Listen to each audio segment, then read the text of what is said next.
দুনিয়াটা আপনার প্রয়োজন, প্রয়োজন শেষ আপনি আল্লাহর হয়ে যান। আল্লাহর হওয়া এত সহজ নয়। আল্লাহর হতে হলে শুধু আল্লাহর জন্যই সব কাজ করতে হয়। ইন্না সলাতি ওয়া নুসুকি ওয়া মাহইয়ায়া ওয়া মামাতি লিল্লাহি রাব্বিল আলামিন, তখন গিয়ে আপনি আল্লাহকে পাবেন। আমার কথা ভালো করে শোনেন, যদি আপনি মানুষকে সন্তুষ্ট করতে যান এবং মানুষের কাছে কিছু পাওয়ার আশা করেন, আপনি কষ্ট পাবেন। বিশ্বাস হচ্ছে না? মানুষের কাছে এক্সপেকটেশন বেশি রাখেন, আপনি কষ্ট পাবেন। আপনি আল্লাহর কাছে আশা করেন, কষ্ট পাবেন না। আপনি সমস্ত কাজ আল্লাহকে সন্তুষ্ট করার জন্য করেন, আপনি কষ্ট পাবেন না। আর যদি আপনি মানুষের কাছে প্রতিদান আশা করেন, কষ্ট পাবেন। তাহলে সমাধান, যার যার হক তাকে তাকে দিয়ে দেন, যার যার হক তাকে তাকে পরিপূর্ণ মাত্রায় দিয়ে দেন, নিজের হক আল্লাহর কাছে চেয়ে নেন, ইনশাল্লাহ আপনি সুখে থাকবেন। যত দিন যাবে এই কথাটা বাস্তবতা আপনারা ফিল করবেন, কারণ এখন শেষ জামানা। এখন বন্ধনগুলো ভেঙে যাবে, পারিবারিক বন্ধন, আত্মীয় বন্ধন, প্রতিবেশীর বন্ধন, কাঠামো ভেঙে পড়বে। দেখছেন না কি হচ্ছে পরিবেশ? ভাই ভাইকে হত্যা করছে, সন্তান বাবাকে হত্যা করছে, ডিভোর্স বাড়ছে, জেনা বাড়ছে, পরকীয়া বাড়ছে, কি হচ্ছে না? যত দিন যাবে এগুলো বাড়তে থাকবে। শুধু আল্লাহর হয়ে যান, কষ্ট পাবেন না ইনশাআল্লাহ। প্রত্যেকটা কাজ আপনি আল্লাহর জন্য করেন, আল্লাহকে পেয়ে যাবেন ইনশাআল্লাহ। তখন দেখবেন আপনি মনে মনে একটা কিছু চিন্তা করেছেন, আপনার সামনে হাজির। আল্লাহ শুনেছেন আপনার ডাক। আল্লাহ পাক আপনার জন্য সারা দুনিয়া উল্টা দিতে পারবেন তখন ইনশাআল্লাহ আজ্জা ওয়া জাল। আল্লাহ পাক আপনার কলবের মধ্যে নূর দেখেন, স্বচ্ছতা দেখেন এবং নিরহংকার মুক্ত মন দেখেন, ইখলাস দেখেন ইনশাআল্লাহ তাআলা। আল্লাহ ওয়ালাদের সোহবতের সাথে মৌতের স্মরণ, পরকালের স্মরণ, কলব জিন্দা হবে। আর কয়েকটা কথা বলি, বেশি খেলে কলব মরে যাবে, বেশি খেলে কলব মরে যায়। এখন দেখা যায় যত বড় আশিক রাসূল তত বড় ভুঁড়ি। নবী সাল্লাল্লাহু আলাইহি ওয়াসাল্লাম এমনটা শেখান নাই। এগুলো আযাব। আমি তো ফিজিক্যালি নবীর সুন্নাহ পালন করতে পারছি না, আমি মানুষের সুন্নাহর দিকে ডাকবো কি? খাওয়াই তো ঠিক নাই, মানে যার খাওয়া ঠিক নাই মানে তার প্রবৃত্তির চাহিদা বেশি, পাশবিক চাহিদা বেশি, প্রবৃত্তির চাহিদা বেশি, কন্ট্রোল করতে পারে না। দেখবেন ফিটনেস ঠিক নাই, বেশি খেলে কলব মরে যাবে, বেশি ঘুমালে কলব মরে যাবে, বেশি কথা বললে কলব মরে যাবে, মানুষের সাথে বেশি বেশি মিলামেশা করলে কলব মরে যাবে। এমনকি বেশি থেকে বেশি যদি আপনি স্ত্রী সহবাস করেন, কলব মরে যাবে। সিরিয়াসলি বলছি, প্রবৃত্তিগত যে বিষয়গুলো আছে এগুলোকে কন্ট্রোল করতে পারলে কলব জিন্দা থাকে। এটা তো হালালের কথা বলো, হালাল। আর হারাম যেগুলো, কেউ যদি সুদ খায় তাহলে কলব জিন্দা থাকবে? ঘুষ খেলে কলব জিন্দা থাকে? দুর্নীতি করলে বা ব্যভিচার করলে, জেনা করলে কলব জিন্দা থাকবে? তখন তো ঈমানের সাথে কোনো সম্পর্কই নাই, ডিসকানেক্টেড। এই কাজগুলো করার চেষ্টা করে আল্লাহ পাক আমাদের সবাইকে তৌফিক ইনায়াত করুন, আমিন। এই অংশে গিয়ে আমি আসন্ন রমজান কেন্দ্রিক কিছু কথা আপনাদের সাথে শেয়ার করছি ইনশাআল্লাহ তাআলা। এই কথাগুলো আপনাদের কাজে দেবে ইনশাআল্লাহ। আমরা এখন শাবান মাসে বসে আছি, আমাদের সামনে রমাদান। আমরা সবাই এই হাদিসটা শুনেছি যে রমজান মাসে গুনাহ মাফ করাতে পারলো না সেই ব্যক্তির জন্য ধ্বংস। কিন্তু আমরা আসলে জানি না অনেকেই যে কিভাবে ইফেক্টিভলি রমজানকে কাজে লাগানো যায়। ইফেক্টিভলি রমজানকে কাজে লাগানোর জন্য কয়েকটা কাজ আমি আপনাদেরকে বলে দিচ্ছি। আমি দোয়া করছি আল্লাহ পাক প্রথমে আমাকে করার তৌফিক দান করুন, অতঃপর আপনাদের সবাইকে করার তৌফিক ইনায়াত করুন। কারণ আমি তাদের অন্তর্ভুক্ত হতে চাই না যাদের জিহ্বাকে আগুনের কেচি দিয়ে কেটে দেওয়া হবে। কাদের কেটে দেওয়া হবে? এক শ্রেণীর বক্তা যারা বলতো কিন্তু করতো না। আর এটা বিশ্বাস রাখেন, এই চেয়ারগুলোতে এখন যারা বসে সবাই কথা অনুযায়ী কাজ করে না, সবাই কথা অনুযায়ী কাজ করে না। আর বাহ্যিক ভাবে যা দেখা যায় ভিতরে সবসময় এমন থাকে না। তো এখন জনগণ স্মার্ট, মানুষ আস্তে আস্তে বুঝতে পারে জিনিসগুলো। আর আল্লাহ রাব্বুল আলামিন যখন কাউকে কবুল করে নেবেন, আল্লাহ রাব্বুল আলামিন তার জন্য মানুষের মনে ভালোবাসা সৃষ্টি করবেন ইনশাআল্লাহ। আর আল্লাহ পাক যখন কাউকে অপদস্থ করতে চাবেন তখন কারো সাধ্য নাই তাকে ঠেকায়। আল্লাহ যদি কাউকে কবুল করেন, সারা দুনিয়ার মানুষ মিলেও তাকে বিতর্কিত করতে পারবে না। কথা কি বুঝতে পারছেন? ওসব কৌশল করে লাভ নাই, এসব কৌশল বাদ দেন। আল্লাহ যদি কাউকে কবুল করেন তাহলে সারা দুনিয়ার মানুষের ক্ষমতা নাই তার চুল পরিমাণ ক্ষতি করে। আর পরকালের জীবনের সফলতাই চূড়ান্ত। যদি আমি আপনি পুলসিরাত পার হতে না পারি, কেউ সফল নই। যেই হন আপনি, যদি আপনি আমি আর আমি যেই হই না কেন, আমরা যেই হই না কেন, যদি পরকালে পুলসিরাত পার হতে না পারি, কেউ সফল নই। আর এমন একজন ব্যক্তি যার নামও জানি না, মানুষটাকে চেনেও না, পরকালে আমার আগে চলে গেছে পুলসিরাত পার হয়ে, এই ব্যক্তি সফল।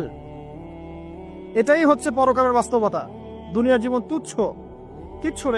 এখানে সফলতা ব্যর্থতা চূড়ান্ত মানদণ্ড হবে না, পরকাল হবে ইনশাআল্লাহ। তাই সবাই পরকালের বান্দা হওয়ার চেষ্টা করি, আল্লাহ পাক তৌফিক দান করুন। যার যার হক তাকে তাকে দিয়ে দেন। মধ্যমপন্থী থাকেন, চরমপন্থী হয়েন না, শৈথিল্যতাবাদী হয়েন না। চরমপন্থী হয়েন না যে ইসলামের নামে এমন কিছু করেন না যেটা সন্ত্রাস ছড়াবে, যেটা মানুষের ক্ষতি করবে, যেটা অমুসলিমদের ক্ষতি করবে, ইসলামের রেপুটেশন খারাপ করবে, এমন কিছু করতে যায় না। একই সাথে এত শৈথিল্যতাবাদী হয়েন না যে খালি লা ইলাহা ইল্লাল্লাহ পড়েছি বাস জান্নাত, এখন আমি ঘুষ খাই, সুদ খাই, জিনা করি, ব্যভিচার করি, যা উচ্চ তাই করি, এমনটা করতে যায় না। মধ্যমপন্থী থাকেন, ফরজ ওয়াজিব সুন্নাত মুস্তাহাব আমল করেন, সাধ্যমতো জ্ঞান চর্চা করেন, আমল করেন, পারিবারিক আদর্শ ঠিক করার চেষ্টা করেন, হালাল খান, আল্লাহর কাছে ক্ষমা চান, আল্লাহ সাধ্য অনুযায়ী চেষ্টা করছি, বাকি যেটা পারছি না আল্লাহ মাফ করে দিও। কারণ এখন এই যুগে আমি স্যারেন্ডার করছি, এই যুগে 100% ইসলাম পালন করা সম্ভব না, ইল্লা মাশাআল্লাহ। আমরা এমন একটা সময় বাস করছি যখন 100% ইসলাম পালন করা মোটেই সম্ভব না, সো ভেরি ডিফিকাল্ট। ইল্লা মাশাআল্লাহ, ইল্লা মাশাআল্লাহ। কেউ বুকে হাত দিয়ে বলতে পারবে না এখন এই যুগে যে আমি 100% ইসলাম ফলো করি, পারবে? কার ক্ষমতা আছে বলুক দেখি। আমি ভাবছেন আমি দাড়ি টুপি রেখে পাগড়ি টাগড়ি রেখে একাকার করে ফেলেছি? আমি নিজেও সুদ খাচ্ছি ইনডাইরেক্টলি, সবাই সুদের সাথে সম্পৃক্ত আছে আমরা মোটামুটি, ঘুরিয়ে ফিরিয়ে হোক, ডানে বামে হোক, অথবা খাই বা দেই বা সাক্ষী থাকি বা লিখে রাখি। এক্সাম্পল দিয়েছিলাম, মনে করেন আমি একটা ফ্ল্যাটে ভাড়া থাকি, আমার ভাড়ার টাকা থেকে ফ্ল্যাটের মালিক ব্যাংকের লোন শোধ করে, আমি পরোক্ষভাবে সুদের সাথে জড়িত। এটা সেই যুগ। তো এই যুগে ওইটা বলার অবকাশ নাই যে আমি একদম 100% পিওর এবং পরিশুদ্ধ পারফেক্ট না, এটা কেউ বলতে পারবে না। আর আমরা যারা এখানে বসছি, আমরাও এমন কিছু হয়ে যায়নি যে আমরা একদম জাতির কাণ্ডারি হয়ে যাব। হ্যাঁ, আমরা এমন কিছু হয়ে যায়নি এখনো যে আমরা পুরো জাতির দায়িত্ব নিয়ে ফেলতে পারবো, জি না। অতএব আমাদের উচিত আত্মশুদ্ধি অর্জন করা এবং নিজেদের ভুলগুলো আগে রিকগনাইজ করা, আইডেন্টিফাই করা যে আমাদের কোন কোন জায়গায় ল্যাকিংস আছে, এরপর এটা সলিউশনে আসে। আমরা অনেক পিছিয়ে আছি, এখনো অনেক পিছিয়ে আছে। আল্লাহ পাক আমরা যদি দায়িত্ব পালন করি, ইনশাআল্লাহ আল্লাহ পাক আমাদেরকে শক্তিশালী করবেন। এটা আল্লাহ পাকের সুন্নাহ। ইন তানসুরুল্লাহ ইয়ানসুরুকুম, তোমরা আল্লাহর দ্বীনকে সাহায্য করো, আল্লাহ তোমাদেরকে সাহায্য করবেন। ওয়া ইউসাব্বিত আকদামাকুম, এবং তোমাদের পা আল্লাহ পাক সুদৃঢ় করবেন। যদি না করো, ওয়া ইন তাতাওয়াল্লাউ, তোমরা যদি মুখ ফিরিয়ে নাও, ইস্তাবদিল কওমান গায়রাকুম, আল্লাহ পাক অন্য কওমকে হেদায়েত দিয়ে এই জায়গায় নিয়ে আসবেন। আমাদের কোনো প্রয়োজন নেই আল্লাহ পাকে। আসেন রমাজানে এই কয়েকটা কাজ বেশি বেশি করার চেষ্টা করেন। 1 নাম্বার, প্রথম কাজ 5 ওয়াক্ত সালাত জামাতে পড়ার চেষ্টা করেন। পারা যাবে ইনশাআল্লাহ? খুব কঠিন কিছু বললাম ভাই? তার আগে একটা কাজ বলি, তারও আগে সেহরি করতে উঠেছেন, এমন ভাবে খাবেন না যেটা এটা আপনার জীবনের শেষ খাওয়া। এমন ভাবে খাবেন না আল্লাহর রাস্তায়। এই জায়গায় আপনি খাওয়া নিয়ন্ত্রণ করতে না পারলে প্রবৃত্তিকে নিয়ন্ত্রণ করতে পারবেন না। এটা দরজা। প্রবৃত্তি নষ্ট হওয়ার দরজা হচ্ছে এই পেট, মুখ আর পেট। যে পেটের দাস, সে প্রবৃত্তিকে নিয়ন্ত্রণ করতে পারবে না। রমজান কি জন্য আল্লাহ পাক না খেয়ে থাকতে বলছেন? কেন? যাতে আপনি তাকওয়া অবলম্বন করতে পারেন, নফসটাকে কন্ট্রোল করতে পারেন। কথা কি বুঝতে পারছেন? পানি খাবো না কেন? পানি তো হালাল। নফসটা কন্ট্রোল করা, না আমি করব না, এটা আপনাকে প্রশিক্ষণ দেওয়া হচ্ছে। আত্মার নিয়ন্ত্রণের প্রশিক্ষণ দেওয়া হয় রমজান মাস, এটাই তার তাকওয়া। তাকওয়া মানে কি? এই যে একটা মরুভূমি মনে করেন, বা সমুদ্রের বিচ মনে করেন, কক্সবাজার সমুদ্রের বিচ, এখানে অনেকগুলো কাঁচের টুকরা রাখা আছে, কাঁচের টুকরা ফেলে দেওয়া আছে। আপনি হেঁটে হেঁটে যাচ্ছেন, পা ফেলছে, টিপে টিপে পা ফেলছেন, এখানে একটা, ওখানে একটা, ওখানে একটা।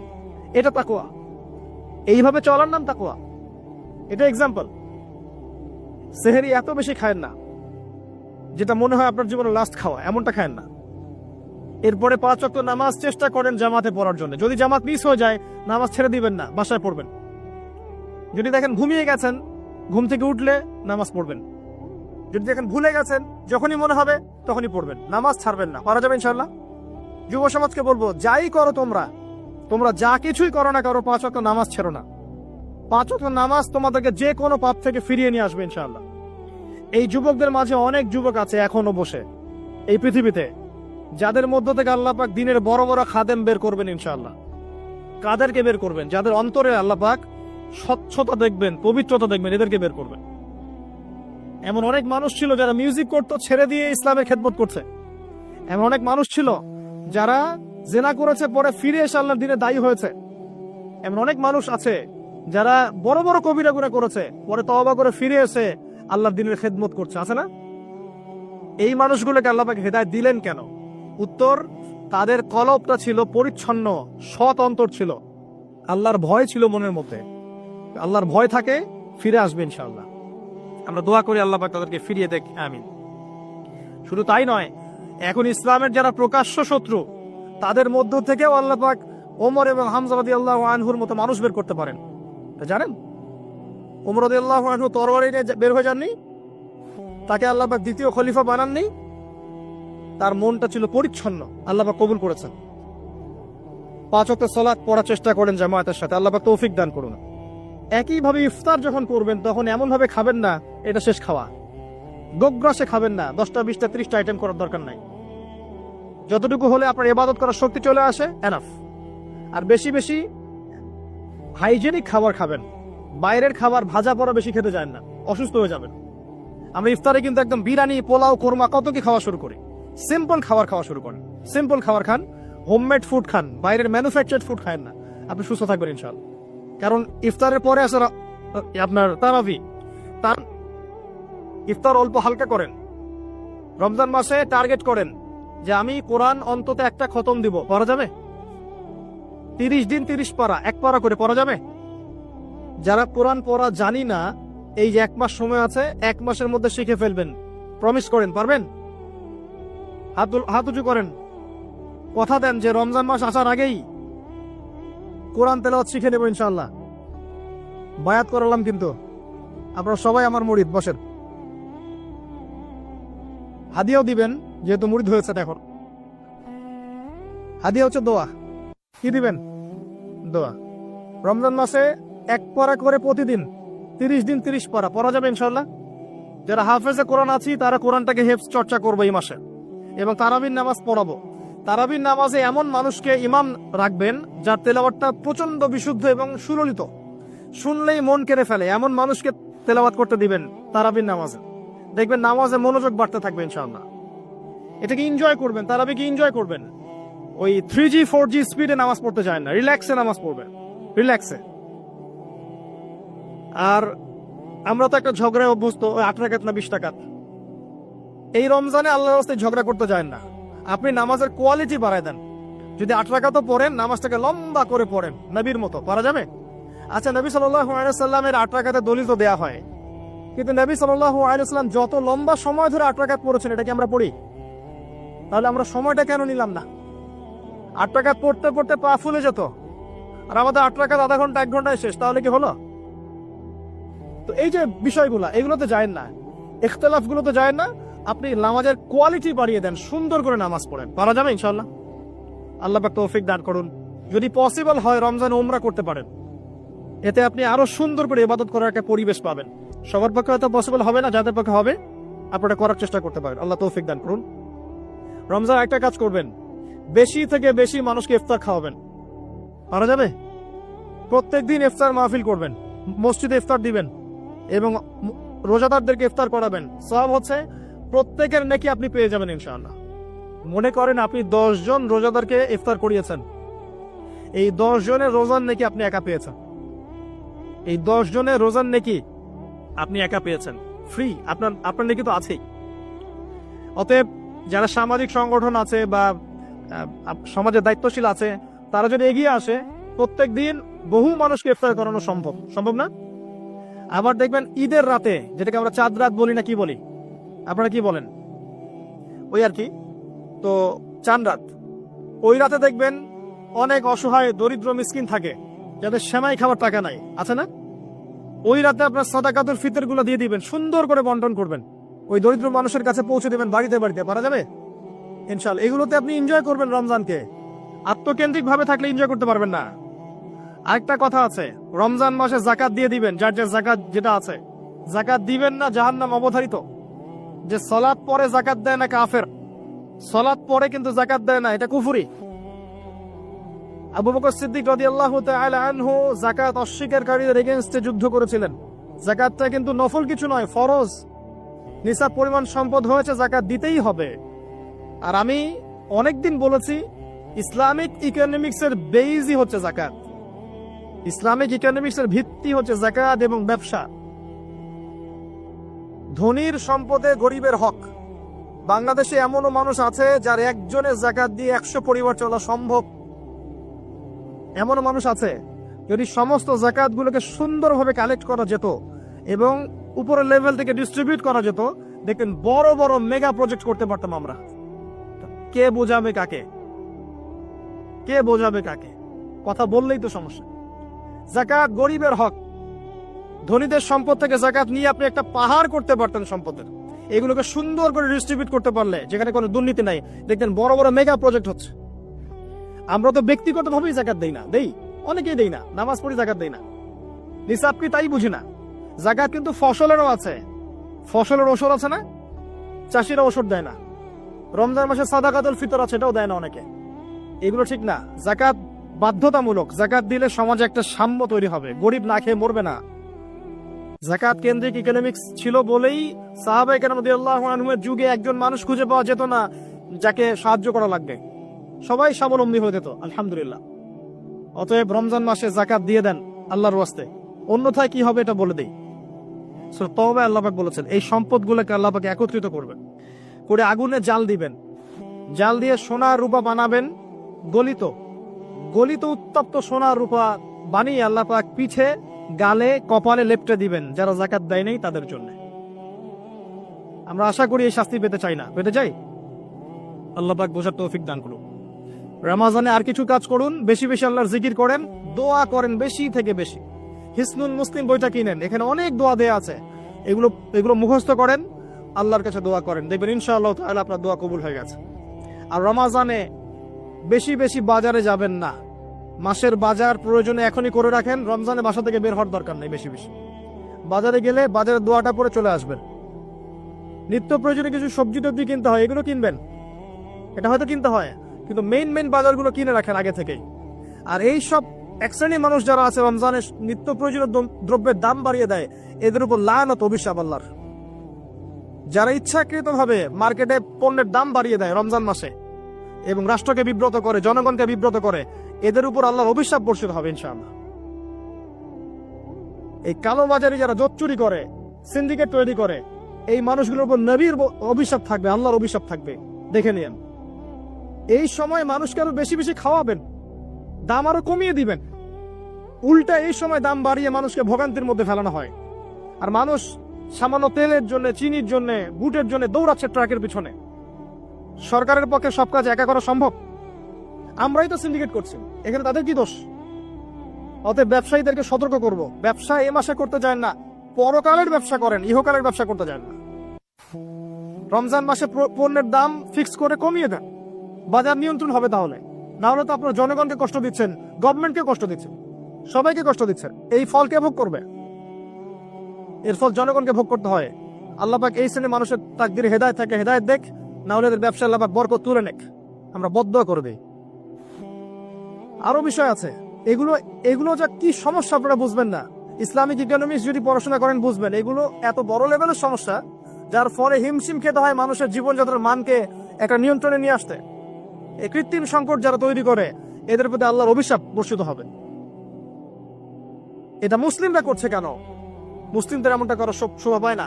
হোটেল কেন খোলা রাখছেন? হোটেলের মধ্যে রমজান মাসে পর্দা দিয়ে দিয়েছেন, বেরোজাদার আসবে, খাবে। সুবহানাল্লাহ, কি আশ্চর্য! যেখানে পর্দা করা লাগে সেখানে বেহুদ্দার মতো ঘুরে বেড়ায়, যেখানে পর্দা লাগে না সেখানে পর্দা দিয়ে রাখে। সুবহানাল্লাহ। দেখবেন কাপড়ের ব্যবসায়ীদের দোকানে দোকানে এই যে মেয়েদের মূর্তির মধ্যে কাপড়, তাই না? এতে কি ব্যবসায় বরকত হবে? রমজান মাসে সব মূর্তিগুলো ভেঙে ফেলে দেন। ওই মূর্তির এইভাবে যদি কাপড় পরিয়ে এরকম দল না রাখা হয়, আপনার ব্যবসায় বরকত হবে না, পণ্য বিক্রি হবে না। উসমান রাদিয়াল্লাহু আনহু ব্যবসা করেন নাই? আব্দুর রহমান বিন আউফ ব্যবসা করেন নাই? শোরুমগুলোতে যাবেন শহরে, দেখবেন মেয়েদের নগ্ন মূর্তি দিয়ে ভর্তি, কাপড় পরিয়ে রেখে দিয়েছে। এতে মেয়েদের সম্মান বাড়ছে? নাকি দেখাচ্ছেন কার বডির সাইজ কেমন? কি চাচ্ছেন এটা দিয়া? এগুলো সব বের করে ফেলবেন দোকান থেকে। রমজান মাসে এগুলো রাখবেন না। রমজান মাসে যেন কারো গাড়িতে এবং বাড়িতে কোনো জায়গায় গান না বাজে, অশ্লীল কোনো গান যেন না বাজে। কোরআন তেলাওয়াত বাজবে, প্রয়োজনে অ্যারাবিক নাশিদ বাজবে, ইসলামিক নাশিদ বাজবে। এমন এমন কিছু প্লে হবে যেখানে হারাম কিছু নাই, শিরক নাই, বেদাত নাই এবং মিউজিক্যাল ইনস্ট্রুমেন্ট নাই। রমজানে কোরআন তেলাওয়াত বাড়িয়ে দেন, তেলাওয়াত শোনেন। এই কাজগুলো করা খুব জরুরি। একটা কাজের নাম রমজান নয়, রোজা রাখলাম বাস শেষ। আরেকটা কথা বলে শেষ করছি, শুধুমাত্র খাবার ছেড়ে দেয়া আর পানাহার ছেড়ে দেওয়ার নামই রমজানের রোজা নয়। যতক্ষণ পর্যন্ত আমরা রোজা রেখে আল্লাহর হারামকে ছাড়তে না পারছি, রোজা কবুল হবে না। কথা বোঝার চেষ্টা করেন। রোজা রেখেছে, মিথ্যা বলছে, রোজা কবুল হবে না। রোজা রেখেছে, বাপে কম দিচ্ছে, রোজা হবে না। রোজা রেখেছে, পণ্যে ভেজাল দিল, ভালোর সাথে খারাপ মিক্স করলো, রোজা কেটে গেছে। রোজা রেখেছে, আপনার গীবত তহমত করে বেড়াচ্ছে, আড্ডা পিটাচ্ছে, গীবত করছে, রোজা ভেঙে গেছে। রোজা রেখেছে, সুদ খাচ্ছে, সুদি লেনদেন করছে, রোজা ভেঙে গেছে। রোজা রেখেছে, জেনা করছে, রোজা নাই, কেটে গেছে। রোজার মানে এই নয় যে খালি খাবার ছেড়ে দিয়েছি আর পানিও ছেড়ে দিয়েছি, স্ত্রী সহবাস ছেড়ে দিয়েছি, তাই নয়। আল্লাহর সমস্ত নিষেধ বর্জনের নাম হচ্ছে সওম। এটা হচ্ছে সেই সওম যার প্রতিদান হচ্ছে লাআল্লাকুম তাত্তাকুন, যার ফলে তোমরা তাকওয়া অবলম্বন করতে পারো। শেষটা হচ্ছে কুতিবা আলাইকুমুস সিয়াম, তোমাদের উপর সিয়ামকে ফরজ করা হয়েছে। কামা কুতিবা আলাল্লাযিনা মিন ক্বাবলিকুম, যেমন করে তোমাদের পূর্ববর্তীদের উপরে ফরজ করা হয়েছিল। লাআল্লাকুম তাত্তাকুন, যাতে করে তোমরা তাকওয়া অবলম্বন করতে পারো। তাকওয়া তার নাম যে আল্লাহর নিষেধগুলো ছাড়তে পারে। এই হলো সওম। আরেকটা আয়াত আছে, শাহরু রমাদানাল্লাযী উনজিলা ফীহিল কুরআন, এই মাসে আল্লাহ পাক কোরআন নাজিল করেছেন। এটাই সেই মাস। এই মাসে আল্লাহ পাক কোরআন নাজিল করেছেন। বেশি বেশি কোরআন তেলাওয়াত করবেন, বেশি থেকে বেশি। কথা বলার দরকার নেই, বেশি মানুষের সাথে কোরআন তেলাওয়াত করেন। অ্যাপস আছে না ফোনে, কোরআন তেলাওয়াত করেন। এক পারা দুই পারা পড়তে থাকেন। প্রত্যেক নামাজের আগে 10 পৃষ্ঠা, পরে 20 পৃষ্ঠা, পরে 10 পৃষ্ঠা পড়ার চেষ্টা করেন। পারা যাবে ইনশাআল্লাহ তাআলা। বেশি থেকে বেশি খতম দেন, আল্লাহ পাক তৌফিক দান করুন। যারা কোরআন বোঝেন, এই মাসে কোরআন তাদাব্বুর করেন, গবেষণা করেন। লাস্ট ওয়ান, লাইলাতুল কদর আছে শেষ দশকে। এই শেষ দশক সম্ভব হলে ইতিকাফ করার চেষ্টা করেন। যদি ইতিকাফ করা সম্ভব না হয়, শেষ দশকে রাত্রে বেলা বাসা থেকে বাইরে বের হবেন না, মুনাজাতে থাকবেন, জায়নামাজে থাকবেন। পারা যাবে ইনশাআল্লাহ। ওই রাতগুলোর মাঝে একটা রাত আছে, এটা 27 রাতই হবে জরুরি না। এটা 21 হতে পারে, 23 হতে পারে, 25 হতে পারে, 27 হতে পারে, 29 হতে পারে। এই জন্য শেষ দশকের প্রতিটা রাত, স্পেশালি বিজয় রাতগুলো জাগার চেষ্টা করেন। পরিবারবর্গকে জাগান, কোমর বেঁধে নেন, স্ত্রী সহবাস ছেড়ে দেন, যদিও রাত্রেবেলা জায়েজ ছেড়ে দেন। আসেন আল্লাহর সামনে দাঁড়ান, নিজের চাওয়া পাওয়া, কষ্টের কথা, দুঃখের কথা, গুনাহের কথা সব আল্লাহর সাথে শেয়ার করেন। ইনশাআল্লাহ দেখবেন ঈদ উল ফিতর আপনার জন্য হবে ইনশাআল্লাহ। এইসব ব্যক্তিদের জন্য ঈদ উল ফিতর। কদ আফলাহা মান যাক্কাহা, কদ আফলাহা মান তাযাক্কা ওয়া যাকারা ইসমা রাব্বিহি ফাসাল্লা। ঈদ উল ফিতর কাদের জন্য? যারা রমাদান মাসে আত্মশুদ্ধি অর্জন করেছে এবং আল্লাহর নাম নিতে নিতে নামাজে গিয়েছে।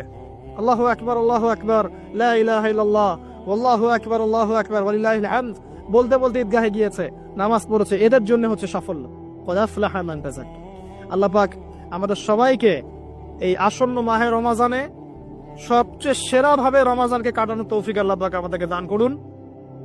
আল্লাহ পাক আমাদেরকে বেশি বেশি কোরআন এই মাসে তেলাওয়াত করার তৌফিক দান করুন। আমি দোয়া করি আল্লাহ পাক আমাদেরকে এই মাসে বেশি বেশি দান খয়রাত করার তৌফিক দান করুন, যাকাত দেওয়ার তৌফিক দান করুন, ইফতার করানোর তৌফিক দান করুন, মানব সেবামূলক কাজ করার তৌফিক দান করুন। আল্লাহ পাক এই মাসে আমাদেরকে বেশি বেশি আল্লাহ জিকির করার তৌফিক দেখ, দোয়া করার তৌফিক দেখ।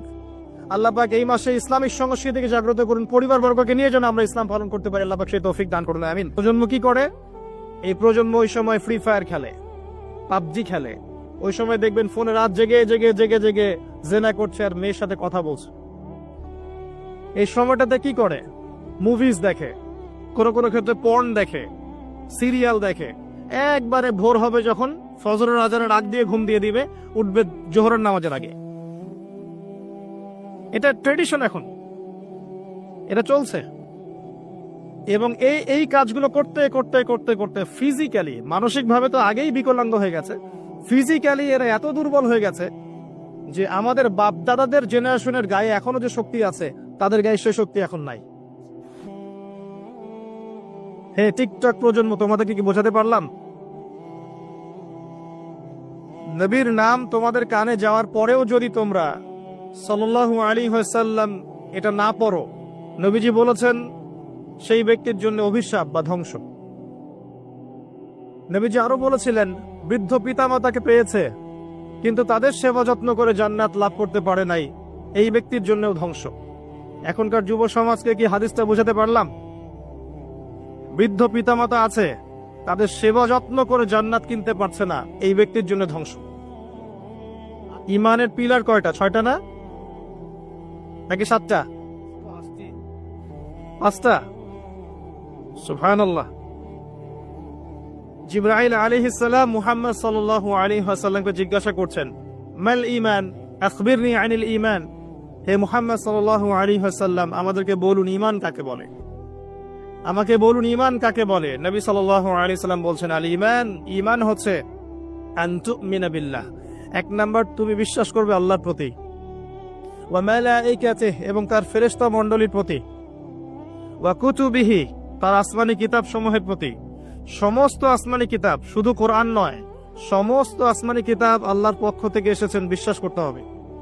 ওয়া রুসুলিহি, সমস্ত নবী রাসূলগণের প্রতি বিশ্বাস করতে হবে। শুধু মুহাম্মদ সাল্লাল্লাহু আলাইহি ওয়াসাল্লামই একমাত্র রাসূল নন, এর আগেও অসংখ্য নবী রাসূল এসেছেন, বিশ্বাস করতে হবে। ওয়াল ইয়াউমিল আখির, পরকালের জীবনের প্রতি, মৃত্যুর পর পরকাল আছে, কবর আছে, জান্নাত জাহান্নাম আছে, মিজান পুলসিরাত আছে ইত্যাদি। 6, ওয়াল কদরি খায়রিহি ওয়া শাররিহি, তাকদীর বা ভাগ্যের ভালো এবং মন্দের প্রতি বিশ্বাস করতে হবে। এই 6টা পিলারে যে ব্যক্তি বিশ্বাস করে মন থেকে, মুখে স্বীকৃতি দেয়, কাজে বাস্তবায়ন করে, তাকে আমরা বলছি পরিপূর্ণ মুমিন। কথা কি বুঝতে পারছেন? এই হলো ঈমানের 6টা পিলার, 5টাও নয় 7টাও নয়। 5টা পিলার হচ্ছে ইসলামের। ইসলামের পিলার কয়টা? 5টা। একটা হচ্ছে তাওহীদ, সাক্ষ্য দেওয়া যে আল্লাহ ছাড়া কোনো ইলাহ নেই, মুহাম্মদ সাল্লাল্লাহু আলাইহি ওয়াসাল্লাম আল্লাহর বান্দা এবং রাসূল। 2 নাম্বার সালাত কায়েম করা। 3 নাম্বার যাকাত প্রদান করা। 4 নাম্বার রমাদান মাসে, এই যে আসন্ন রমাদান মাসে সওম রাখা। এবং 5 নাম্বার সামর্থ্য হলে হজ করা। এই 5টা হচ্ছে ইসলামের পিলার। তাহলে ইসলামের ভিত্তি কয়টা? ঈমানের ভিত্তি কয়টা? আপনারা প্রত্যেক দিন একটা অংশ আল্লাহ পাকের জিকিরের জন্য খাস করে নেন। লা হাওলা ওয়ালা কুওয়াতা ইল্লা বিল্লাহ, বেশি থেকে বেশি বলার চেষ্টা করেন। আল্লাহুম্মা সাল্লি আলা মুহাম্মাদ ওয়া সাল্লিম, দরুদ শরীফ বেশি বেশি পড়ার চেষ্টা করেন। যে ব্যক্তি একবার দরুদ পাঠ করবে নবী সাল্লাল্লাহু আলাইহি ওয়াসাল্লামের উপরে, আল্লাহর রাসূল বলছেন তার উপর আল্লাহ পাক 10 বার রহমত করবেন ইনশাআল্লাহ। তার আমলনামা থেকে 10টা গুনাহ আল্লাহ মাফ করে দিবেন। শুধু তাই নয়, 10টা নেকি লেখা হবে এবং তার মর্যাদা 10 গুণ বাড়িয়ে দেওয়া হবে। সবচেয়ে বড় কথা হচ্ছে, দরুদ বেশি বেশি পড়লে আপনার টেনশন দূর হয়ে যাবে। যে ব্যক্তি দরুদ শরীফ বেশি বেশি পড়ে, তার টেনশন কমে যায়। একজন সাহাবী জিজ্ঞাসা করেছিলেন, ইয়া রাসূলুল্লাহ সাল্লাল্লাহু আলাইহি ওয়াসাল্লাম, নবীর নাম আসলে কমপক্ষে সাল্লাল্লাহু আলাইহি ওয়াসাল্লাম টুকু বলবেন, কারণ নবীজি বলেছেন সাল্লাল্লাহু আলাইহি ওয়াসাল্লাম, যার সামনে আমার নাম নেওয়া হয়েছে কিন্তু নাম শুনেও আমার প্রতি দরুদ পড়ে নাই, এই ব্যক্তির জন্য ধ্বংস। হে টিকটক প্রজন্ম, তোমাদেরকে কি বোঝাতে পারলাম? নবীর নাম তোমাদের কানে যাওয়ার পরেও যদি তোমরা সাল্লাল্লাহু আলাইহি ওয়াসাল্লাম এটা না পড়ো, নবীজি বলেছেন সেই ব্যক্তির জন্য অভিশাপ বা ধ্বংস। নবীজি আরো বলেছিলেন, বৃদ্ধ পিতামাতাকে পেয়েছে কিন্তু তাদের সেবা যত্ন করে জান্নাত লাভ করতে পারে নাই, এই ব্যক্তির জন্যও ধ্বংস। এখনকার যুব সমাজকে কি হাদিসটা বোঝাতে পারলাম? বৃদ্ধ পিতামাতা আছে, তাদের সেবা যত্ন করে জান্নাত কিনতে পারছে না, এই ব্যক্তির জন্য ধ্বংস। আরেকটাই নবী সাল্লাল্লাহু আলাইহি ওয়াসাল্লাম বলেছেন, যে ব্যক্তি রমজান মাসকে পেয়েছে কিন্তু রমজান মাসে ইবাদত করে নিজের গুনাহ মাফ করাতে পারেনি, এই ব্যক্তির জন্য ধ্বংস। তাহলে এই 3 শ্রেণীর ব্যক্তির জন্য ধ্বংস। একজন সাহাবী বলছেন, ইয়া রাসূলুল্লাহ সাল্লাল্লাহু আলাইহি ওয়াসাল্লাম, আমি দোয়ার মধ্যে কতটুকু দরুদ পড়ব? কারণ দোয়া কবুলের অন্যতম শর্ত হচ্ছে দোয়ার মধ্যে দরুদ থাকতে হবে। আমরা তো দোয়া করি আর বলি কবুল হচ্ছে না কেন, তাই না? আমার কথা অবজেকশন না এটা? দোয়া করেই যাচ্ছি, কবুল হচ্ছে না কেন? দোয়া কবুলের সিস্টেম তো আপনি জানেন না।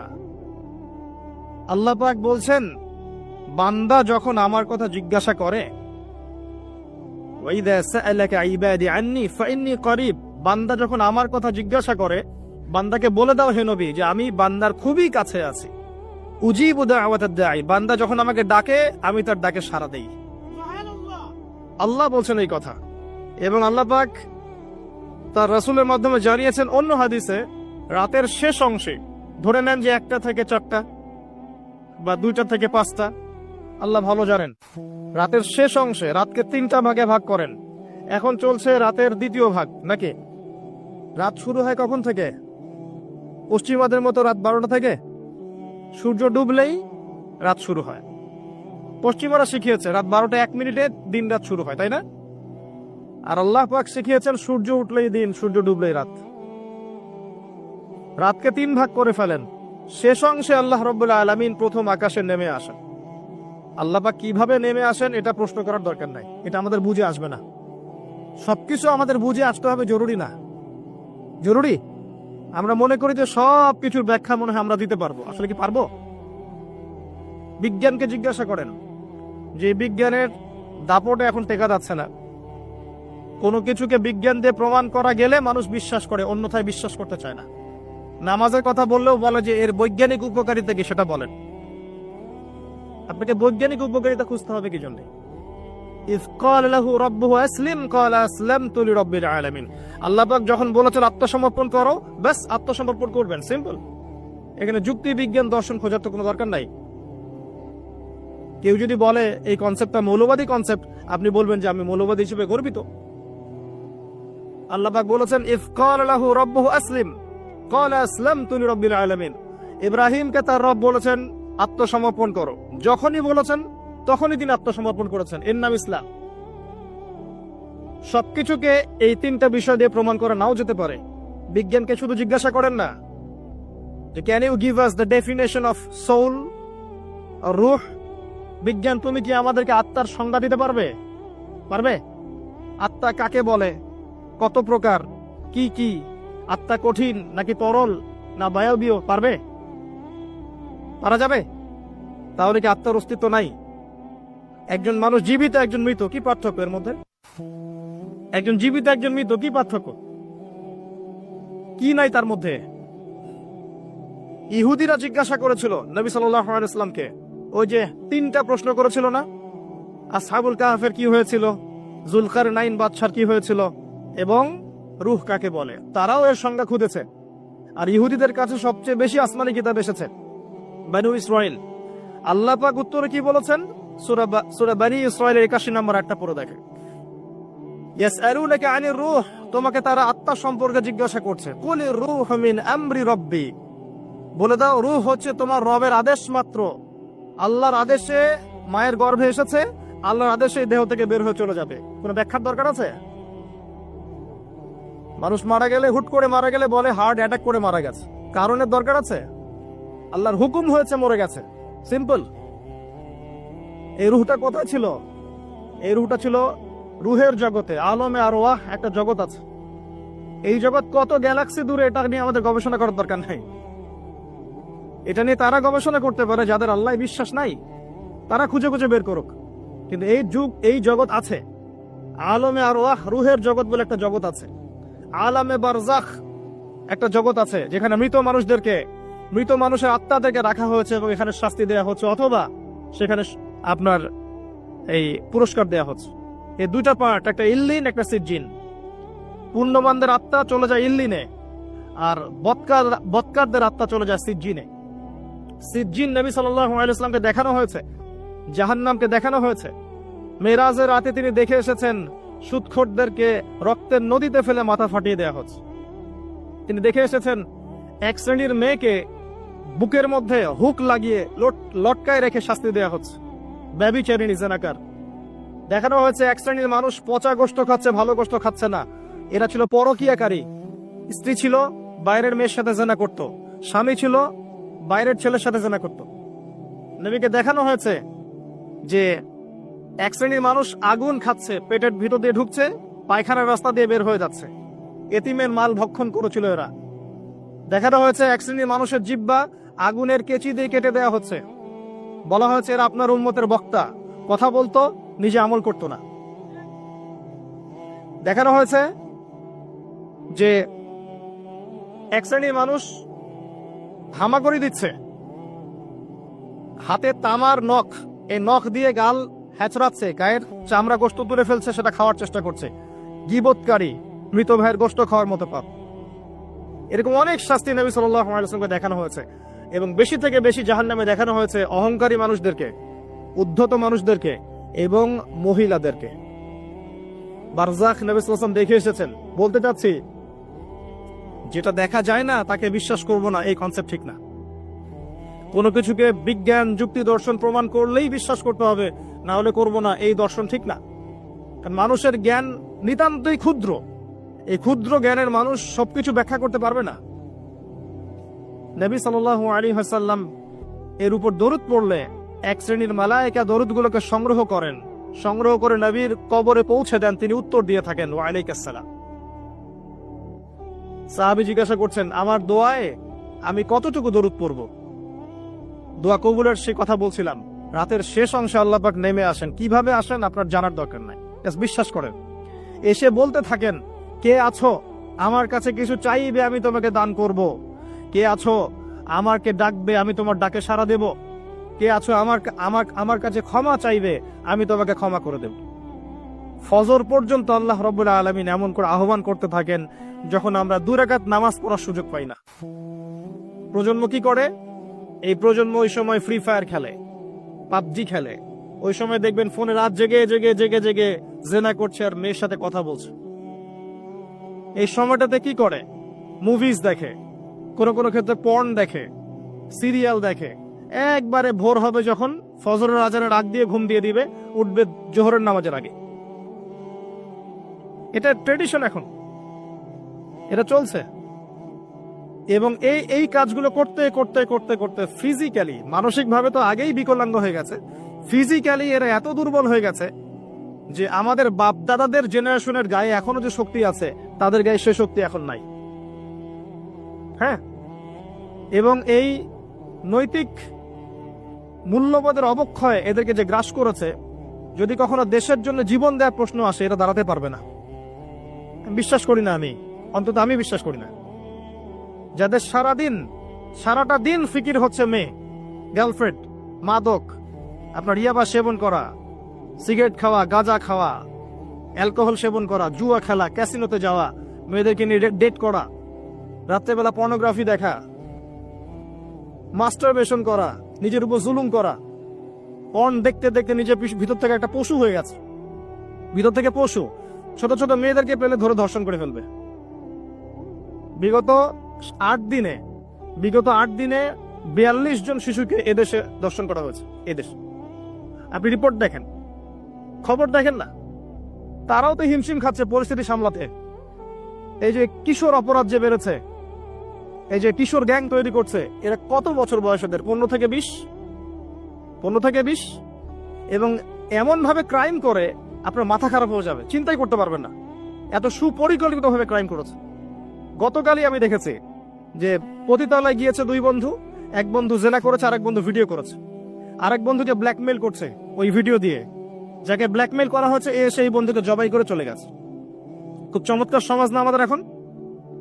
যখন আমরা বলি যে এই যুব সমাজকে কোরআন শেখান, রাসূলের সুন্নাত শেখান, আল্লাহর রাস্তায় সময় দেওয়ার মানসিকতা তৈরি করেন, বাধ্যতামূলক কোরআন শেখান, নামাজি বানান, ইসলামিক বই পুস্তক পড়ান, আলেম ওলামাদের সামনে নিয়ে আসেন, ওদের সাথে বসান, কথাবার্তা শোনান, তখন আপনি বলে দেন তারা জঙ্গি হয়ে যাবে, সন্ত্রাসী হয়ে যাবে? তারা কোরআনের কাছে আসলে সন্ত্রাসী হয়ে যাবে? এখন তারা কি আছে? এই কিশোর গ্যাংয়ের ছেলেরা কি?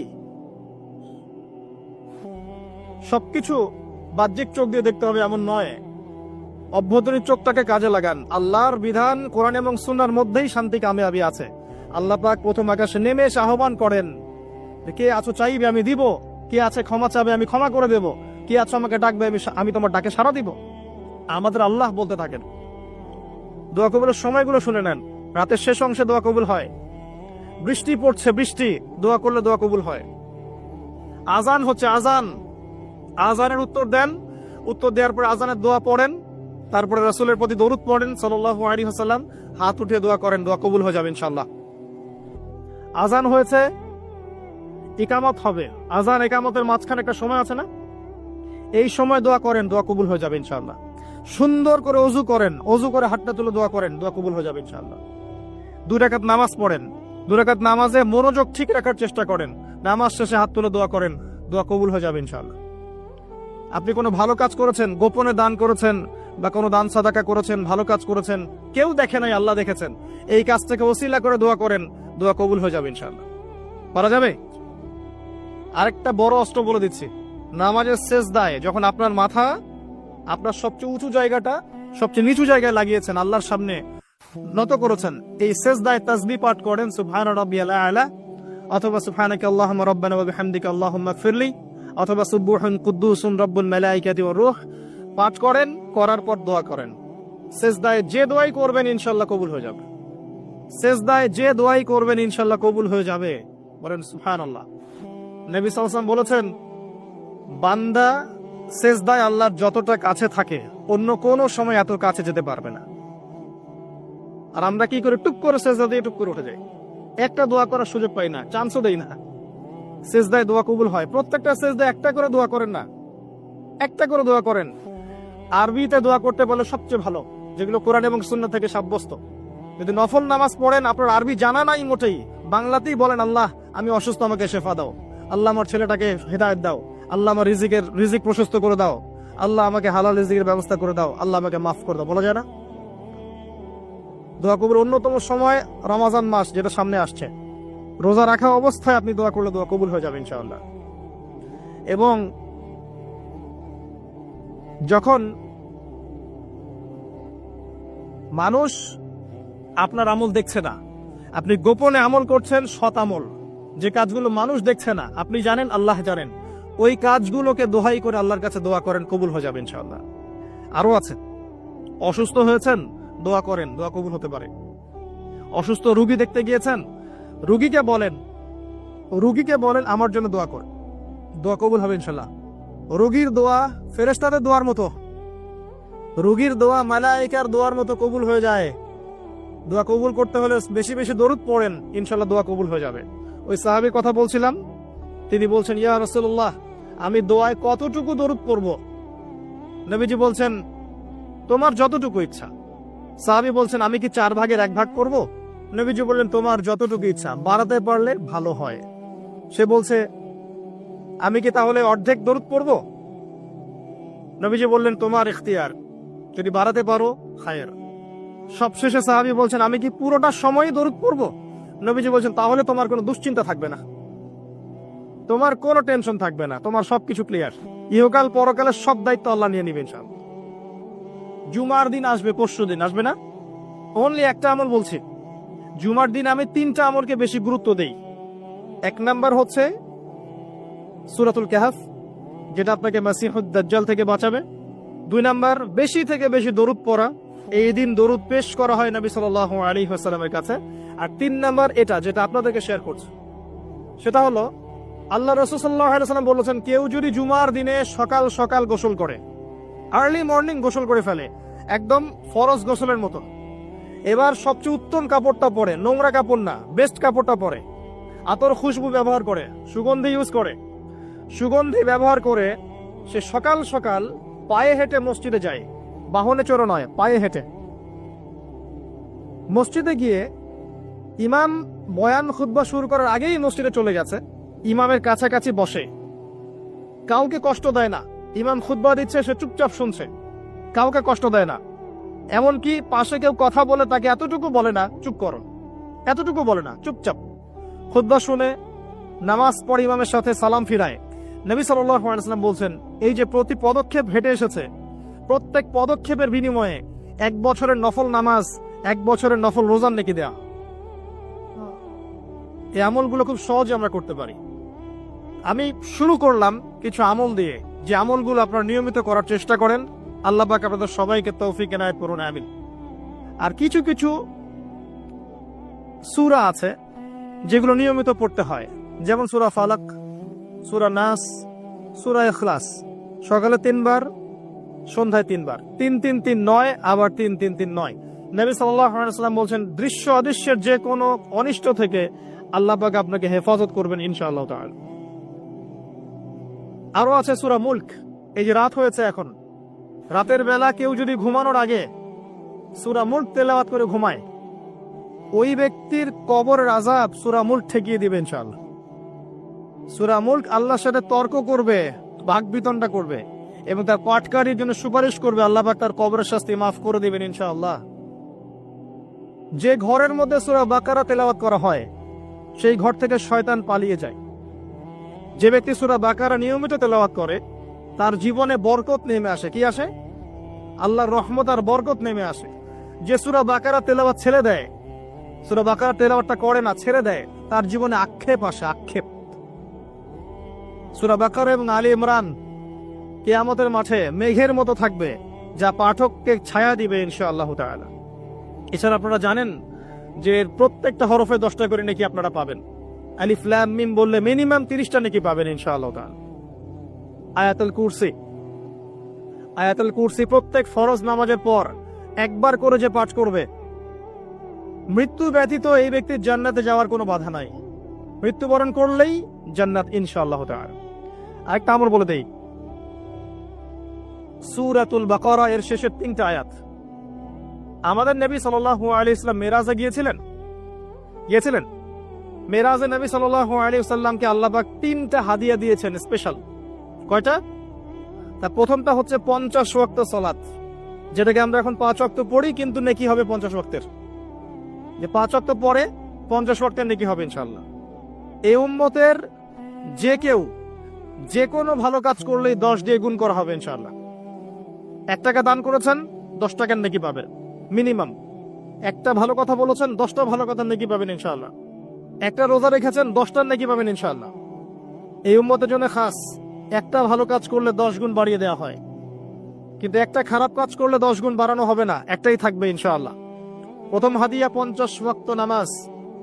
দ্বিতীয় হাদিয়া হচ্ছে, এই উম্মতের কেউ যদি শিরক না করে মারা যায়, listen to me very carefully, এই উম্মতের যে কোনো ব্যক্তি শিরকের পাপ না করে মারা যায়, আল্লাহ পাক তার বড় বড় গুনাহগুলোকে মাফ করে দিবেন ইনশাআল্লাহ আযজা ওয়া জাল। আর কি চান? আল্লাহ পাক বলছেন হাদিসে কুদসির মধ্যে, হে আদম সন্তান, তুমি যদি আমার সামনে আসমান জমিন সমান পাপ নিয়ে হাজির হও, আসমান জমিন সমান গুনাহ নিয়ে হাজির হও, কিন্তু আমার সাথে কাউকে শরীক করো নাই, শিরকের পাপ নাই, তাহলে আমি আল্লাহ তোমার সামনে আসমান জমিন সমান ক্ষমা নিয়ে হাজির হব। বলেন সুবহানাল্লাহ। তারপরেও একটা কথা বলতে চাই, তারপরেও আল্লাহ পাক এত বড় নিশ্চয়তা দেওয়ার পরেও উম্মতে মুহাম্মাদের মধ্যে 73 দল হবে, যার 72 দল জাহান্নামে যাবে। আমি কি বুঝাতে পারছি? এত বড় রহমত দেওয়ার পরেও উম্মতে মুহাম্মাদের 73 দল হবে, যার মধ্যে 72টা দলই জাহান্নামে যাবে, একটা জান্নাতে যাবে। মা আনা আলাইহি ওয়া আসহাবি, যারা নবী সাল্লাল্লাহু আলাইহি ওয়াসাল্লাম এবং সাহাবীদের আদর্শের উপরে থাকবে ইনশাআল্লাহ তাআলা। আর ইসলামের নামে যারা দলাদলি করেছে, তারা সবাই এই আয়াত দিয়ে দলিল পেশ করছে। এটাও একটা বিস্ময়কর বিষয়। এত বড় মার্সি থাকার পরেও প্রত্যেক হাজারে 999 জন মানুষ জাহান্নামে যাবে। বলেন নাউযুবিল্লাহ। আর সূরা আরাফের 179 নম্বর আয়াতে আল্লাহ পাক আরো বলেছেন, ওয়ালাকাদ যারানা লিজাহান্নামা কাসীরাম মিনাল জিন্নি ওয়াল ইনস, আমি প্রচুর জিন আর মানুষকে দিয়ে জাহান্নাম পূর্ণ করব, প্রত্যেক হাজারে 999 জনকে দিয়ে। কি অপরাধ? কি অপরাধ? উত্তর, লাহুম কুলুবুন লা ইয়াফকাহুনা বিহা। 1 নাম্বার অপরাধ, তাদের কলব ছিল, উপলব্ধি করত না। আবার শোনেন, তাদের কলব ছিল, উপলব্ধি করত না। ওয়ালাহুম আযানুন লা ইয়াসমাউনা বিহা, কান দিয়েছিলাম, শুনে নাই। ওয়ালাহুম আ'য়ুনুন লা ইউবসিরুনা বিহা, চোখ দিয়েছিলাম, দেখেনি। উলাইকা কাল আনআম, এরা গবাদি পশুর মতো। বাল হুম আদল, বরং তার চেয়েও নিকৃষ্ট। ওয়া উলাইকা হুমুল গাফিলুন, এরা হচ্ছে গাফেল সম্প্রদায়। আল্লাহ রাব্বুল আলামিন বলেছেন সূরা আরাফ 179 নম্বর আয়াত। তাহলে জাহান্নামে যাওয়ার কারণ বুঝতে পারছি? তিনটা বড় বড় কারণ। হৃদয়ে দিয়েছে আল্লাহ উপলব্ধি করার জন্য, এমনি এমনি নয়। আল্লাহ পাক কান দিয়েছেন শোনার জন্য। কি শুনবেন? আল্লাহর ওহী শোনেন নাকি মিউজিক শুনবেন? গান বাজনা শুনবেন? কি শুনবেন?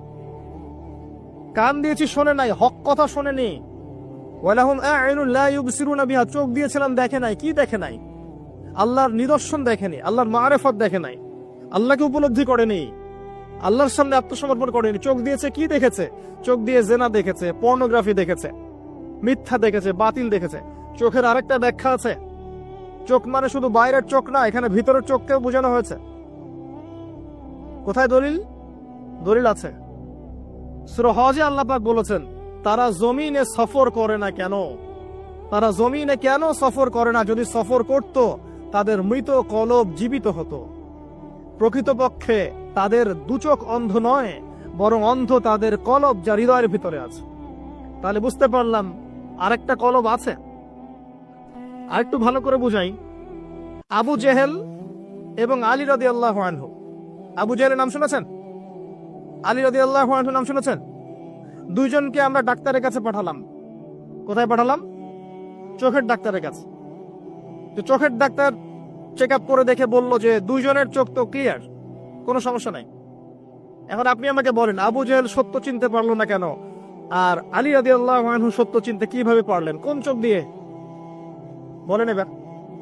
দুজনের বাইরের চোখ কি নষ্ট? দুজনের বাইরের চোখ সমান।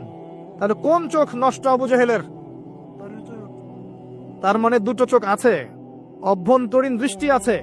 এটা আল্লাহর নূর আর বাসিরা দিয়ে দেখা যায়। কখন এই চোখটা খুলবে? এটা একটা ভালো প্রশ্ন। এই চোখটা খুলবে কখন? এই বুদ্ধি প্রতিবন্ধী টিকটক প্রজন্মের কি ভিতরে চোখ আছে? এই মাদকাসক্ত যুব সমাজের ভিতরে চোখ আছে? তারা আল্লাহ পাকের বিধান দেখেও অগ্রাহ্য করছে, এদের ভিতরে চোখ আছে? আল্লাহ পাকের একটার পর একটা নিদর্শন আসছে, কোরআনে বর্ণিত আছে, হাদিসে বর্ণিত আছে, দেখেও না দেখার ভান করছে, শুনে না শোনার ভান করছে। এদের কলবের চোখ আছে? থাকতে পারে? পারে না। কি করলে কলবের চোখ জীবিত হবে? প্রথম কাজ আল কোরআন। আল কোরআনের সংস্পর্শে আসলে পরে চোখ জীবিত হবে ইনশাআল্লাহ। 2, সফর করেন জমিন। ফাসিরু ফিল আরদি ফানজুরু কাইফা কানা আকিবাতুল মুকাজ্জিবিন। জমিনে ভ্রমণ করে দেখো, তোমরা আল্লাহ নিদর্শনগুলোকে দেখো। দেখলে তোমাদের মৃত কলব জীবিত হবে ইনশাআল্লাহ। আল্লাহ নিদর্শনগুলো দেখো যে মিথ্যাবাদীদেরকে আল্লাহ পাক কিভাবে ধ্বংস করেছেন। জর্ডানের ডেড সি কে দেখেন, ওখানে লূত আলাইহিস সালামের কওম ছিল, আল্লাহ পাক উল্টে দিয়েছেন, ওখানে কোনো প্রাণী জন্ম হয় না, কোনো প্রাণ থাকে না। নবী মুসা আলাইহিস সালামের সেই স্মৃতি বিজড়িত লোহিত সাগর দেখেন, মক্কা দেখেন, মদিনা দেখেন, শামকে দেখেন। আল্লাহ পাক যত জায়গায় নিদর্শন রেখেছেন, সমুদ্র দেখেন, আপনাদের পাহাড় দেখেন। আফালা ইয়ানজুরুনা ইলাল ইবিলি কাইফা খুলিকাত ওয়া ইলাস সামাই কাইফা রুফিআত ওয়া ইলাল জিবাল কাইফা নুসিবাত ওয়া ইলাল আরদি কাইফা সুতিহাত। নিদর্শনগুলোকে দেখেন, প্রকৃতিকে দেখেন, মহাকাশকে নিয়ে চিন্তা করেন। সূরা মুলকে আছে না, আকাশের দিকে দৃষ্টি দাও, তোমাদের চোখ ব্যর্থ হয়ে ফিরে আসবে, তোমরা রহস্য ভেদ করতে পারবে না। সূরা ওয়াকিয়ার মধ্যে আল্লাহ বলেছেন, ফালা উকসিমু বিমাওয়াকিইন নুজুম, তোমাদের জন্য আমি কসম করছি নক্ষত্রের অবস্থানের, নক্ষত্রগুলোর, গ্রহ নক্ষত্রের অবস্থান স্থিতির শপথ করছি। ওয়া ইন্নাহু লাকাসামুন লাউ তা'লামুন আযীম, আর এটা একটা বিশাল কসম যদি তোমরা জানতে। একটা জাররা পরিমাণ যদি অবস্থানে পার্থক্য ঘটে যায়, মহাবিশ্ব ধ্বংস হয়ে যাবে। আল্লাহ পাক এগুলো দেখতে বলেছেন, তারপরে কলব জীবিত হবে ইনশাআল্লাহ। কোরআন, সফর, আল্লাহ নিদর্শনগুলোকে দেখা, আল্লাহর আনুগত্য করা, কলব জীবিত হবে ইনশাআল্লাহ। রাসূল সাল্লাল্লাহু আলাইহি ওয়াসাল্লামের সুন্নাহর উপর থাকলে কলব জীবিত হবে ইনশাআল্লাহ। কোরআন নিয়ে গবেষণা করলে পরে কলব জীবিত হবে।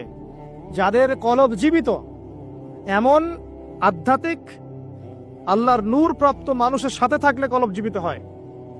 এবং যার প্রমাণ আপনাদের এখানে আছে, এখানে যদিও তাদের মানে সমাধিকে কেন্দ্র করে, কবরকে কেন্দ্র করে কত আজে বাজে কাজ করা হচ্ছে আল্লাহ ভালো জানেন।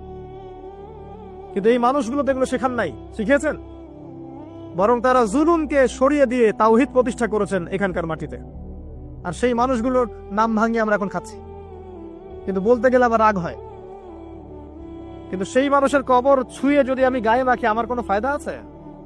তার আদর্শই তো নেই আমার মধ্যে। মূল জিনিসটা কি? তার আদর্শ। কি করেছিলেন তার এই জায়গায়? তার এই জায়গায় জালেমের শেকড় উপড়ে দিয়েছিলেন, দিয়ে আপনাদের এখানে ইসলামের পতাকা কায়েম করেছেন। লক্ষ লক্ষ মানুষ এখন এখানে আল্লাহকে ডাকছে, আজান হচ্ছে, একামত হচ্ছে, নামাজ হচ্ছে, পর্দা হচ্ছে। এবং সিলেটের মানুষ বেশিরভাগই নামাজি, আলহামদুলিল্লাহ। বেশি থেকে বেশি মসজিদ আছে। এগুলো কিভাবে হয়েছে? আল্লাহওয়ালা মানুষের সহবতে হয়েছে। আল্লাহওয়ালা মানুষের সহবত আত্মশুদ্ধির একটা মাধ্যম, কিন্তু তাদের কবরকে কেন্দ্র করে বাড়াবাড়ি করা যাবে না। এটাতে রাগ হলে আমার কিছু করার নাই, কিন্তু হক বলতে হবে। হক আল্লাহর পক্ষ থেকে আসে। শোনেন, শিরকের পাপ আল্লাহ পাক মাফ করবেন না। নিঃসন্দেহে কবরে সেজদা করা শিরক, নিঃসন্দেহে। এবং একজন মৃত মানুষের কাছে আপনি দোয়া করছেন, শিরক হচ্ছে। তা সেখানে নজর মানত করছেন, শিরক হচ্ছে। সেখানে জবাই করছেন, শিরক হচ্ছে। নবী সাল্লাল্লাহু আলাইহি ওয়াসাল্লাম কোশ্চিন কালে এগুলো শিক্ষা দেন নাই। তাওহীদে থাকেন, যে কথাটা বলছিলাম, আল্লাহওয়ালা মানুষের সহবতে থাকেন। ওয়া কুনু মা'আস সাদিকিন, সত্যবাদীদের সাথে থাকো, তাহলে মৃত কলব জীবিত হবে ইনশাআল্লাহ তাআলা। আর কিছু জীবিত হয়, পরকালকে বেশি বেশি স্মরণ করেন। মৃত্যুবরণ করতে হবে। আজকে আমার চারপাশে অনেক মানুষ আছে, আপনার বাবা মা, ভাই বোন, আত্মীয় স্বজন ইত্যাদি। মৌতের পরে 40 দিন, 100 দিন, 1 বছর, এভরিবডি উইল ফরগেট ইউ। সবাই আপনাকে ভুলে যান। ইউ উইল বি ফরগটেন, আপনি ভুলে যাবেন। হয়তো বছরে একটা দিনও আপনার সন্তান গিয়ে আপনার কবর জিয়ারত করবে কিনা সন্দেহ আছে। এটাই বাস্তবতা, নির্মম বাস্তবতা। আল্লাহ থেকে এসেছি, আল্লাহ ফিরে যাব, একাই, কেউ নাই সাথে। এই মৌতের ফিকিরটা কলবটাকে জীবিত করবে ইনশাআল্লাহ, নরম করবে ইনশাআল্লাহ। দেখবেন দুনিয়া আপনার কাছে ভালো লাগবে না। দুনিয়ার বিষয়গুলো প্রয়োজন মনে হবে, জাস্ট প্রয়োজন। আমার প্রয়োজন আছে চাকরির, প্রয়োজন করছেন। আপনার প্রয়োজন আছে খাবার দাবার, প্রয়োজন আছে স্ত্রী সন্তান, আপনার প্রয়োজন আছে একটা জব, কিছু একটা। দুনিয়াটা আপনার প্রয়োজন। প্রয়োজন শেষ, আপনি আল্লাহর হয়ে যান। আল্লাহর হওয়া এত সহজ নয়। আল্লাহর হতে হলে শুধু আল্লাহর জন্যই সব কাজ করতে হয়। ইন্না সলাতি ওয়া নুসুকি ওয়া মাহইয়ায়া ওয়া মামাতি লিল্লাহি রাব্বিল আলামিন। তখন গিয়ে আপনি আল্লাহকে পাবেন।